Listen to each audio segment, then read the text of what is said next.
कि ये जो रेलवे डिपार्टमेंट है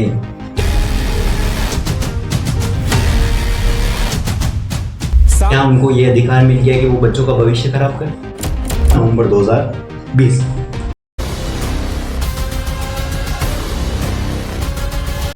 नमस्कार दोस्तों, आपका स्वागत है आपके YouTube चैनल नर्सिंग सॉल्यूशन। एक बड़ी खबर आई है। रेलवे स्टाफ नर्स की जो नई वैकेंसी है उसमें कंडीशन रख दी गई है। आईएनसी एफिलिएटेड जो कॉलेज पास आउट बच्चे हैं रेलवे का फॉर्म भर सकते हैं। बाकी अदर स्टूडेंट जो आईएनसी एफिलिएटेड कॉलेज से नहीं है बच्चे फॉर्म नहीं भर सकते। अब प्रॉब्लम ये है कि राजस्थान में 20 के बाद के जो कई कॉलेजेस हैं उनके अंदर में आईएनसी एफिलिएशन नहीं करवाया गया था। उसका एकमात्र रीजन ये था क्योंकि असम गवर्नमेंट को एक बार के लिए जो आपका ग्रुप था है उससे क्या आया था, एक लेटर आया था। लेटर के अंदर में ये था कि जो आरएनसी हैं वो एफिलिएशन प्रोवाइड कर सकती हैं, लेकिन वहीं आईएनसी की बात करें तो आईएनसी क्या है, ओनली फॉर एक एडवाइजरी बॉडी। अब उस कंडीशन में बहुत सारे कॉलेजेस ने क्या करा था कि इसका एफिलिएशन लेना जरूरी नहीं समझा। तो अब सवाल ये है कि यहाँ 2020 के बाद की तो उन स्टूडेंट के करियर खराब हो जाएगा, क्या उनका फॉर्म रिजेक्ट हो जाएगा? इसके पीछे कुछ और ही कहानी है या कुछ और ही सब छिपा हुआ है। चलिए स्टेप बाय स्टेप एक एक करके सारी चीजों के बारे में जानते हैं कि 3 नवंबर 2020 को ग्रुप 3 लेटर जारी करा था। इस लेटर के अंदर में साफ साफ लिखा था कि आईएनसी सिर्फ सलाह देने वाली बॉडी है। कॉलेज की मान्यता और रजिस्ट्रेशन का काम जो स्टेट गवर्नमेंट है उसका है। वहीं बात करें कि आईएनसी अपनी वेबसाइट पर कॉलेज की कोई लिस्ट या फिर कुछ भी और कंटेंट पब्लिश नहीं कर सकता। आपको मैं लेटर भी दिखा देता हूँ।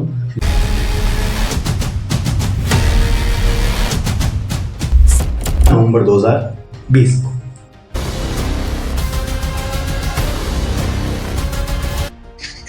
जी हाँ, नेक्स्ट जो आपका लेटर आता है वो आता है आपके चिकित्सा स्वास्थ्य विभाग ग्रुप 3 विभाग की तरफ से, और ये लेटर आता है 3 नवंबर 2020 को। इस लेटर के अंदर में स्पष्ट रूप में साफ साफ लिखा जाता है कि जो आईएनसी है, आईएनसी को ओनली फॉर निरीक्षण का अधिकार है, न कि कोई एफिलिएशन वगैरह का। एफिलिएशन वगैरह जो है वो आपका जो स्टेट गवर्नमेंट है वो देगा, और इसके साथ में आईएनसी को अपनी वेबसाइट पर कोई भी ऐसे कंटेंट पब्लिश करने का अधिकार नहीं दिया गया था।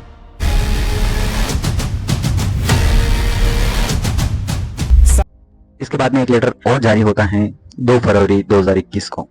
ये भी चिकित्सा एवं स्वास्थ्य ग्रुप 3 विभाग की तरफ से जारी होता है लेटर, और ये आता है अपने आरयूएचएस के पास में। पहले वाला लेटर आईएनसी के लिए था और ये आरयूएचएस के लिए होता है।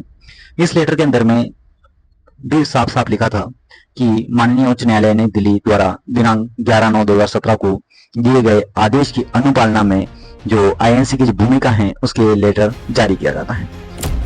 इस लेटर के अनुसार साफ साफ लिखा गया कि उपरोक्त विषयांतर्गत संदर्भित पत्र में क्रम में लिखें कि विश्वविद्यालय में संबद्धता के लिए नर्सिंग महाविद्यालयों के पास आईएनसी की स्वीकृति के स्थान पर राजस्थान नर्सिंग काउंसिल यानी कि आरएनसी को संबद्धता हेतु स्वीकृति दी जाती है।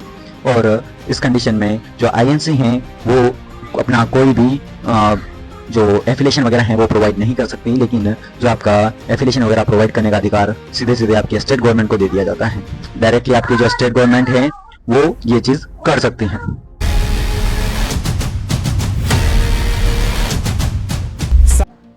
एक और लेटर जारी होता है 9 दिसंबर 2020 को।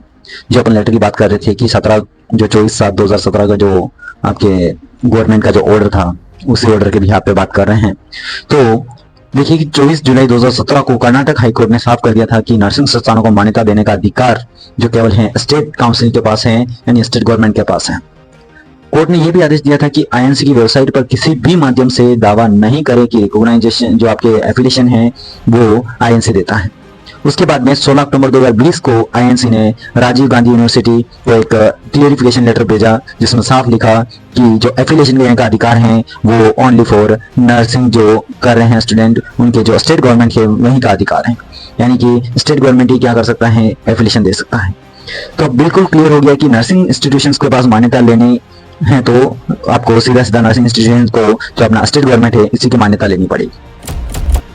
अब जो दोस्तों सिंपल सी बात है कि ये लेटर भी क्लियर कर दिया है कि भाई आपकी जो मान्यता लेनी है तो भी आपको किसके पास जाना है, आपको सीधा सीधा स्टेट गवर्नमेंट के पास जाना है। देख लीजिएगा ये लेटर आपको क्लियरली शो कर रहा हूं मैं, और इस लेटर के अंदर में आपको साफ साफ पता चल गया है।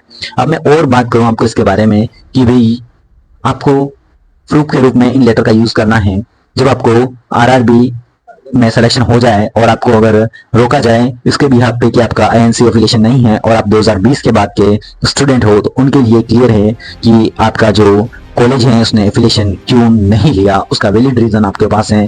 और साफ साफ इसमें ये लिखा है कि उस टाइम पे जो प्रॉब्लम थी वो आपके हाई कोर्ट की तरफ से आई थी, ऐसा नहीं है कि आपकी कोई पर्सनल इश्यू था।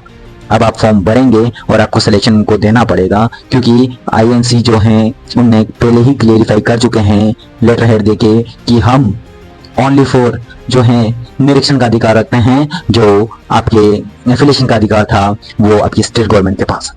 अब इसी टाइम अगर आपको प्रॉब्लम आती है कि ये जो लेटर वगैरह हैं ये कहाँ से मिलेंगे, तो ये लेटर मिलेंगे अपने वीडियो के डिस्क्रिप्शन के अंदर, में आपको लिंक दे दूंगा तीनों लेटर का एक साथ, तो आप वहां से इनको डाउनलोड कर सकते हैं। डाउनलोड कीजिए, आप देख सकते हैं। और ये इन्फॉर्मेशन ओनली फॉर स्टूडेंट ही नहीं, नर्सिंग कॉलेजेस के लिए भी। ये क्लियर आउट करते हुए मैं आपको साफ साफ बता दूं कि अभी भी मैं एक ही सवाल पे हूं कि आपकी जो आरआरबी है, रेलवे डिपार्टमेंट है, इनको किसने अधिकार दे दिया कि ये बच्चों को ऐसी मुसीबत में डालें जहां बिल्कुल ही बच्चों को आप ध्वस्त करने पर तुले हुए हैं। यानी कि आप साफ साफ बोल रहे हो कि आपको आईएनसी का एफिलिएशन चाहिए। क्या क्यों चाहिए आईएनसी का एफिलिएशन जब आपकी स्टेट गवर्नमेंट ने एफिलिएशन दिया है और आपकी हाई कोर्ट ने तक ये बोला है कि स्टेट गवर्नमेंट के पास अधिकार है जो एफिलिएशन देने का, आईएनसी के पास ओनली फॉर विजिट करके उसको निरीक्षण करना यानी कि देखने का अधिकार है। ऐसा नहीं है कि वो किसी कॉलेज को कुछ एफिलिएशन दे या फिर किसी एफिलिएशन की लिस्ट जारी करे।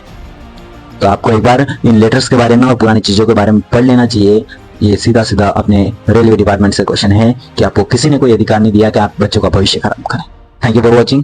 मिलते हैं नेक्स्ट वीडियो में। ये वीडियो अगर आपको इन्फॉर्मेटिव लगा हो तो वीडियो को शेयर जरूर करें और अपने जितने भी दोस्त हैं नर्सिंग के उन सब तक ये फैला दिया जाए।